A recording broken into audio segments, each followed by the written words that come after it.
Agora, 8 horas e 36 minutos no Jornal Gente. Agora espaço para o jornalista Cláudio Zaidan, que está toda semana aqui conosco para se aprofundar em algum dos assuntos que estão na pauta. E hoje a gente quer muito ouvir o Zaidan para a gente entrar de uma forma diferente nessa questão da guerra no Oriente Médio que acontece agora. A Sônia Blota já nos trouxe o noticiário do dia, com várias questões ainda em aberto na guerra Israel-Hamas. Mas, Zaidan, a gente quer aproveitar você aqui para entender um pouco a história desse conflito lá de trás. Porque parece que quando você puxa ali o fio do novelo, ele vai vindo, e existem questões muito antigas e muitas delas ligadas também à religião, à religiosidade, que estão nas raízes desse conflito que acontece hoje, 2023. Seja bem-vindo, Zaidan, tudo bom? Olá, Thaís. Tudo bem? Bom dia, Pedro. Um abraço, Sônia, lá em Paris. Cláudio Humberto, saudações. Saudações alvinegras, Cláudio Humberto. Olha, na verdade, as raízes são tão antigas, né, que nos remetem a tempos da narrativa bíblica. Para você ter uma ideia, Davi tomou Jerusalém há cerca de 3.000 anos. Só que os povos que habitavam ali, os povos da região, os caldeus, né, Jerusalém especificamente eram os jebuseus, havia os heveus. Esses povos não existem mais. Dos povos daquela época, restaram os hebreus, que hoje são chamados de israelitas, né, que descendem de Israel, os persas, que estão ali pertinho, no Irã, e os árabes. E durante muito tempo, nós tivemos convivência pacífica, o inimigo era externo, ora era a Grécia, ora Roma, ora os assírios, ora os caldeus da Babilônia. E mesmo nos tempos recentes, depois que há essa grande transformação religiosa e cultural no mundo árabe com o Islã, estamos falando aí do que aconteceu no século VII da nossa era, com Mohammed, né, que os franceses, como a Sônia sabe, acabaram levando ao nome de Maomé, né, mas para os árabes é o Mohammed. E é interessante que logo depois disso houve um período de muita perseguição do catolicismo aos judeus. Todos nós conhecemos a história na Península Ibérica, por exemplo. Vários judeus se converteram ao cristianismo, outros forjaram uma conversão. Há vários nomes, inclusive, que indicam o judeu convertido, né? O Oliveira, o Silveira, etc. E no período de perseguições, várias e várias vezes, muçulmanos protegeram os judeus, inclusive nos tempos do Mohammed, nos tempos do Maomé. Mas a grande questão é que, com o Império Otomano, ficou a grande dúvida, né? Quem herdará de fato Israel? E principalmente Jerusalém. Há várias e várias questões ao longo do tempo acumuladas. É bom lembrar que depois do fim do Império Otomano, acabou a Primeira Guerra, o Império Otomano, uma das consequências da Primeira Guerra, é o fim do Império Otomano. E as nações decidiram que o Império Britânico tomaria conta daquela região. Houve um momento em que árabes e israelitas combatiam juntos os britânicos. Há guerrilhas. O Moshe Dayan, vocês se lembram do Moshe Dayan, importante líder em Israel, o Moshe Dayan combateu em alguns momentos ao lado de árabes, combatendo a presença militar britânica, com guerrilha, né? Só que, quando vem a decisão de se criar o Estado de Israel, e é bom lembrar que ali já estava a ideia de 2 estados. Na resolução da ONU, o que se defendia ali era que houvesse um Estado hebreu, um Estado israelita, que é diferente de israelense. Israelense é todo mundo que mora em Israel. Pode ser árabe, pode ser japonês, pode ser judeu, não importa. Agora, israelita é aquele que descende de Israel, né? Então haveria um Estado israelita, judeu, e um Estado árabe. E os árabes não concordaram. Houve a Guerra de 48, com vários países. Israel consegue superar aquela resistência, se estabelece como Estado, e nunca mais houve paz. Até porque aquela guerra provoca uma diáspora, né? Uma saída de centenas de milhares de árabes que viviam na região e que hoje, considerando seus descendentes, são cerca de 6 milhões de pessoas que estão na Jordânia, que estão no Líbano, que estão na Síria, estão espalhados pela região. E na Jordânia, eles tiveram problemas com o reino Hashemita, né, do rei Abdullah, o Setembro Negro. Vocês se lembram que aquele atentado em Munique contra os atletas judeus, feito pelo grupo Setembro Negro. O Setembro Negro era uma alusão à repressão do governo jordaniano aos árabes chamados de palestinos. E no Líbano, e também hoje na Jordânia e na Síria, eles vivem uma situação de refugiados. Eles nunca são integrados como cidadãos, exatamente porque a ideia é mantê-los como refugiados e, portanto, como aqueles que voltarão para um futuro Estado árabe. Israel não concorda com essa volta, porque entende que haveria um desequilíbrio demográfico que iria descaracterizar de vez a ideia de Estado judeu. A distribuição demográfica, com uma diáspora de 6 milhões, imaginemos que metade disso volte, 3 milhões, 3 milhões e meio. Isso provocaria um desequilíbrio demográfico. E a questão-chave, né, que nós até já mencionamos aqui, que é Jerusalém. Jerusalém é uma cidade completamente diferente de qualquer outra. Jerusalém é a santa para os árabes, Al-Quds, para os judeus é a sua capital indivisível. Israel controla a parte ocidental, moderna, mas o que interessa é a parte oriental, a parte bíblica, onde está o Monte do Templo, onde está a esplanada das mesquitas, né, ocupando ali o mesmo lugar, onde os judeus religiosos imaginam haverá a construção do terceiro templo, marcada pela volta do Messias, e também vital para os cristãos, né? Ali foi torturado e morto Jesus Cristo, e ali é o nascimento da igreja. Então, não há a menor dúvida, a igreja primitiva, né? O catolicismo surge de 3 a 4 séculos depois, a igreja primitiva. Então, tudo isso torna aquele lugar especial. Eu me lembro que o Lula era presidente, numa dessas crises, o vice-presidente era o José Alencar, e o José Alencar concedeu uma entrevista ao Boris Casoy. E como havia uma crise na região, naquela região, na época, mais uma crise, o assunto veio à tona e o José Alencar sugeriu que o Brasil, por exemplo, acolhesse os palestinos. O Brasil tem muita terra vazia e tal. Sim, de fato, o Canadá, então, nem se fala. O Canadá é maior que o Brasil e tem 40 e poucos milhões de habitantes, né? Há terras imensas ali, vazias. A Rússia, seu lado leste, o lado siberiano, a parte asiática da Rússia. A Rússia é o maior país do mundo, o dobro do Brasil, e não tem nem 180 milhões de habitantes. Então, solução tem, só que não é isso, não é terra, é aquela terra. Não é uma cidade, é aquela cidade. E isso tem feito com que todos os acordos esbarrem nessas duas questões-chave. É bom lembrar que o acordo de Oslo, o mais amplo até agora, ele resultou na morte do líder judeu que o assinou por um extremista judeu. E me parece, a grande questão agora é o que vai acontecer. Porque, do ponto de vista militar, Israel terá alguns problemas. Por exemplo, a luta em túneis.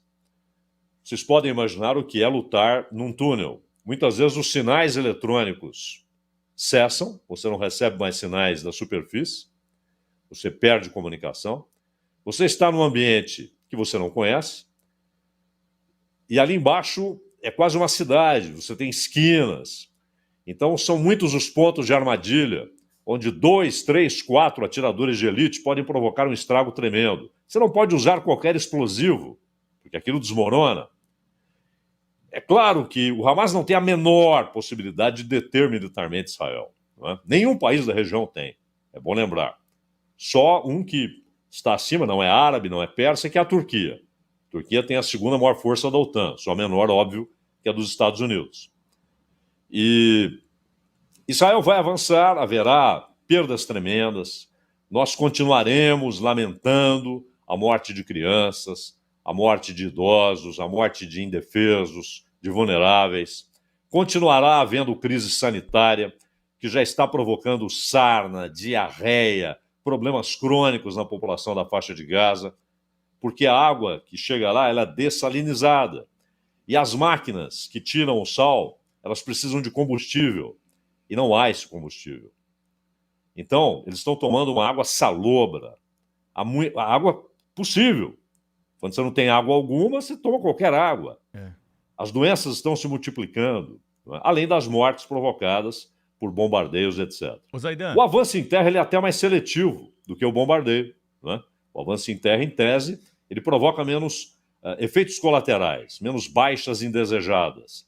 Mas elas ocorrerão pela natureza do terreno, pela topografia, pelos túneis e pela resistência que haverá. A questão é, e depois? Digamos que Israel reduz o Hamas, não vai eliminar o Hamas, mas reduz o Hamas à insignificância, à inoperância, pelo menos por um período. Digamos que isso ocorra. E depois? Quem vai reconstruir Gaza? Quem vai pagar a reconstrução de Gaza? Que vai exigir centenas de bilhões de dólares. Verdade. Não é? Quem vai administrar Gaza? Israel? Ora, isso traria um custo político terrível de uma reocupação. Isso vai provocar também, toda essa situação vai provocar, no mínimo, atrasos nos acordos de Abraão. Não é que os Emirados Árabes retirarão a assinatura, ou o Bahrein irá retirar sua assinatura. Mas e a Arábia Saudita? Ela voltará à mesa de conversação? Provavelmente sim, mas daqui a quanto tempo? Será politicamente possível para o Bin Salman voltar a conversar com Israel para um acordo diplomático, abertura de embaixadas, reconhecimento mútuo? O estrago será muito grande. Nós já temos aí o imponderável. Esse ataque à Síria, ele não é inédito. Ele acontece com alguma frequência, esses ataques de Israel. Mas é bom lembrar que também aconteceu um ataque a Jenin. Jenin é a Cisjordânia. A Cisjordânia é muito maior do que Gaza, tem muito mais gente do que Gaza, e tem uma situação potencialmente explosiva. Lá não tem Hamas. Lá você tem a Autoridade Nacional Palestina, mas tem o braço militar do Fatah, que são as Brigadas dos Mártires de Al-Aqsa. E aquilo também é potencialmente explosivo. E, claro, além disso, as potências se posicionam. A resolução dos Estados Unidos, a Rússia já avisou, será vetada. A Rússia apresentará outra resolução, que obviamente os Estados Unidos irão vetar. Essa paralisia do Conselho de Segurança impede que dali saia uma solução, pelo menos uma, vamos acalmar. A resolução que os Estados Unidos apresentaram é muito parecida com a do Brasil, que os Estados Unidos vetaram, né? O que há ali de diferente é a ênfase, claro, ao direito de autodefesa de Israel, mas do ponto de vista de ações práticas, ela é parecidíssima com a brasileira, não é? Alguma suspensão dos ataques, principalmente no sul, para que os caminhões entrem ali da parte asiática do Egito, no Sinai, para Gaza. Isso é fundamental. Você não pode fornecer ajuda sob bombardeio. Como é que esses caminhões entrarão levando água potável, levando combustível, levando comida, levando cobertor, levando remédio e caindo bomba? Não tem jeito, não se faz assim. Zaidan. Só que o Conselho está paralisado. Pois não, Pedro? Só voltando um pouquinho ao nosso tema inicial aqui, né, que era a religião nesse conflito, né? É uma contradição na sua avaliação usar o nome de Deus, Messias, Alá, para fazer guerra e soltar bomba em relação a território inimigo? Alá, ou seja, Deus, apenas Deus em árabe, né? Aliás, é o mesmo Deus dos judeus. Isso está claríssimo no Alcorão, não é um outro Deus, é o mesmíssimo Deus. É o Deus de Abraão, pai dos dois povos, árabes e judeus. Aliás, ambos são semitas. E me perdoem, há um parênteses aqui, porque há um efeito colateral terrível, que é o crescimento do antissemitismo absoluto, ou seja, contra árabes, especificamente contra o Islã e contra judeus. Na Europa, aqui na França, a Sônia sabe disso, o crescimento do antissemitismo é terrível. É terrível. Então é claro que há uma contradição, Pedro, mas ao mesmo tempo há as leituras. Né? O Hamas, por exemplo, ele é filho da Irmandade Muçulmana. E a Irmandade Muçulmana, ela tem os dois grandes teóricos do Islã do século XX, o Al-Banna e o Qurtubi.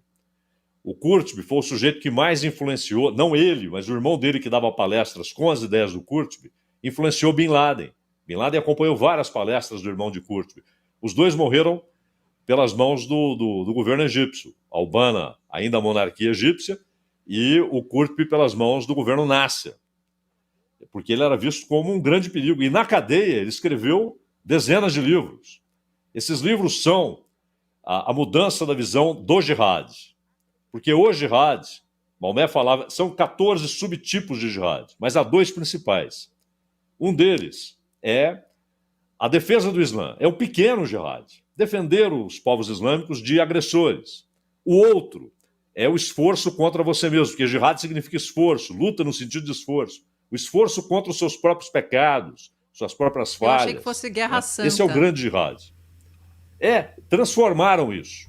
Não era. Existe o jihad de combate, mas sempre em defesa do Islã. Esses dois teóricos mudaram a visão e tornaram o jihad não defensivo, mas expansivo. O Islã tem de dominar o mundo. Né? Então, para o Hamas, não se trata de conversar com Israel. Hamas quer o fim de Israel como Estado. Como Estado. E é claro que não vai mudar isso. Eles até fizeram uma concessão na mudança estatutária de 2017, abrindo espaço para um reconhecimento provisório, aquilo que o Lenin falava, um passo para trás para dar 2 passos à frente. Né? Essa foi a ideia do Hamas. E, na verdade, eles não vão mudar isso. E mais, eles consideram, por exemplo, o governo saudita, o reino saudita, como apóstata. O Bin Laden, que chegou a ser um grande aliado da monarquia saudita, depois passou a considerar a monarquia saudita apóstata, contrária aos preceitos do Islã. Isso tem muito a ver com as ideias de Qurtubi e antes de Al-Banna. Então, a religião, ou seja, na verdade não é em nome de Deus, né? É em nome de uma leitura de um texto considerado sagrado. E no caso dos cristãos, é bom lembrar, a noite de São Bartolomeu, na França da Sônia, quando milhares de protestantes foram mortos pelo reino francês e pelo clero católico. As lutas do Oliver Cromwell na Irlanda, protestantes e católicos, as lutas entre o anglicanismo e o calvinismo, e mais, nós tivemos 30 anos, na verdade dentro de um contexto de 80 anos de guerra, mas 30 anos de guerra na Europa, movida pelos embates entre o protestantismo e o catolicismo. Não é? Aquilo tem base bíblica? Não. Não. Base cristã, especificamente, muito menos. Muito menos. O homem mais corajoso da história foi o mesmo que disse para você virar a outra face.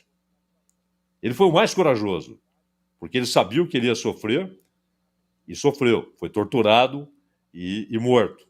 Mas é em nome dele que muitos saem matando.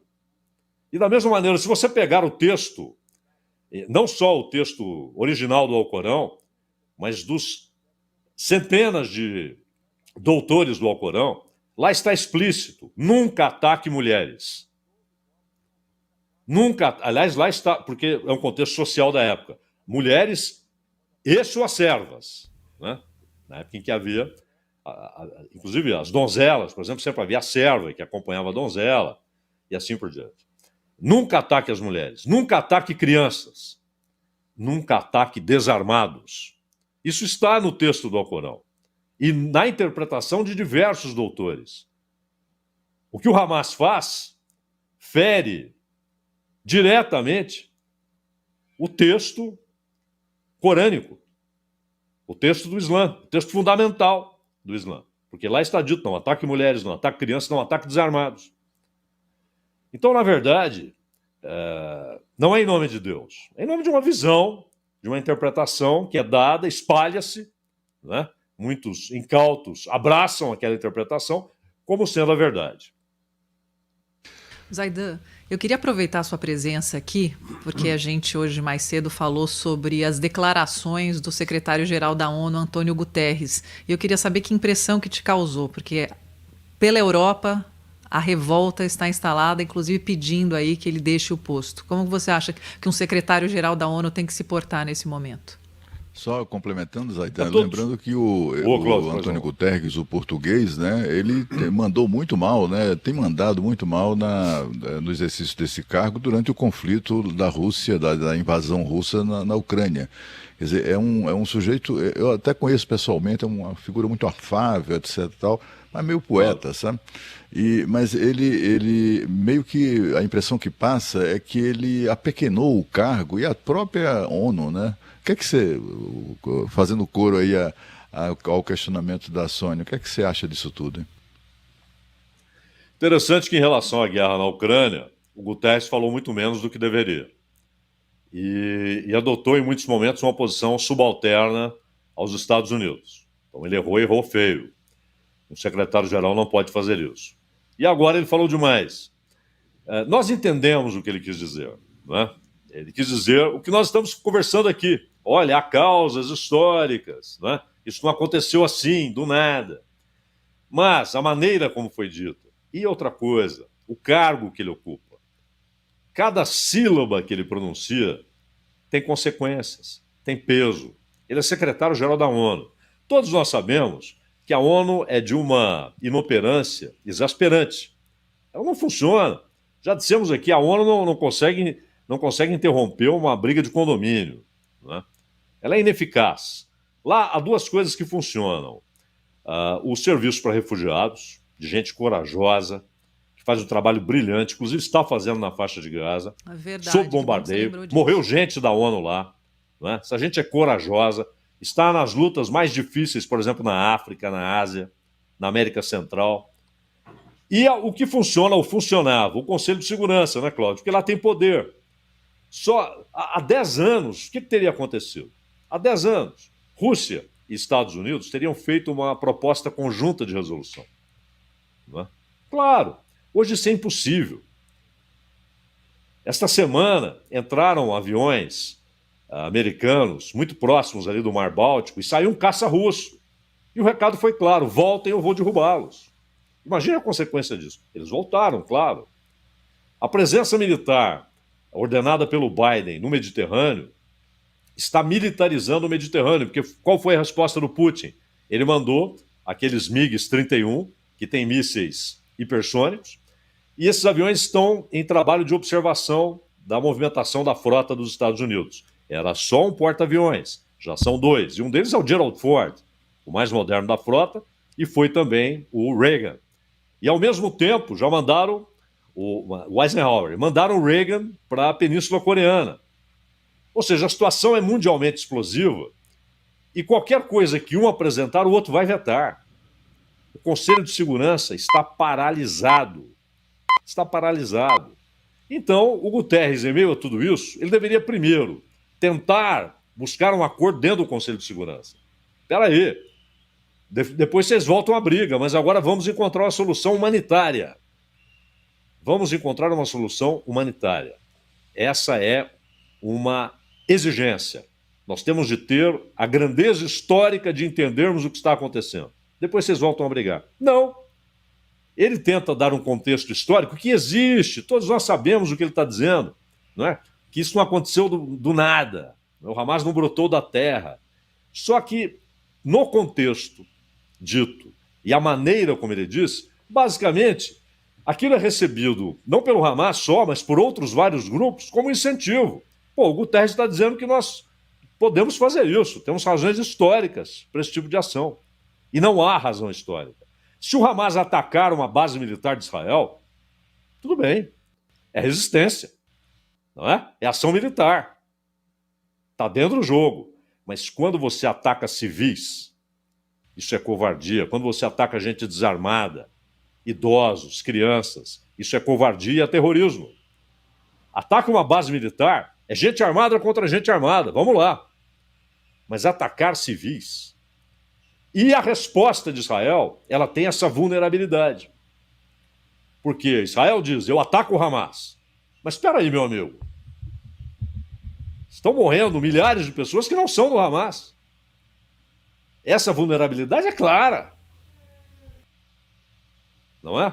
Então, não adianta a gente ficar... E o problema é que vira um fla-flu nas observações. Aí eu tô desse lado. Então, se morrer todo mundo do outro lado, para mim tá tudo bem. Isso é um absurdo. É o fim. Isso é uma mistura de visão juvenil com atrocidade.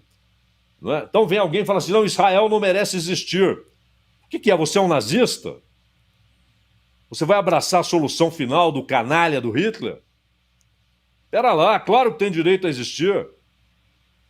E os árabes têm direito a uma vida digna, que não tem. A faixa de Gaza, muito antes do 7 de outubro, já era um terror. Já era um terror. E aquelas pessoas estão confinadas ali. Ah, por que não sai? Sai para onde, irmão? Para o mar? Para o Egito, onde não podem entrar? Para Israel, onde não podem entrar? Vão sair para onde? Aquilo já era um terror antes, já era terrível. E agora é um caos sanitário, humanitário. E os chefões do mundo ficam vetando uma resolução do outro. Esse é um grande impasse. E o que virá depois, né? Principalmente quem vai reconstruir Gaza, quem vai administrar Gaza. Quanto à questão de dois países, 2 estados e tal, convenhamos, né? Isso foi adiado há alguns anos, se é que um dia se realizará. Cláudio Zaidan conosco aqui, né, nos fazendo pensar sempre, trazendo mais elementos do que o noticiário em geral a respeito dos assuntos importantes. Zaidan, sempre uma honra, hein? Até a próxima. A honra é minha, até a próxima, gente. Um abraço. Valeu. Um abraço. Olha,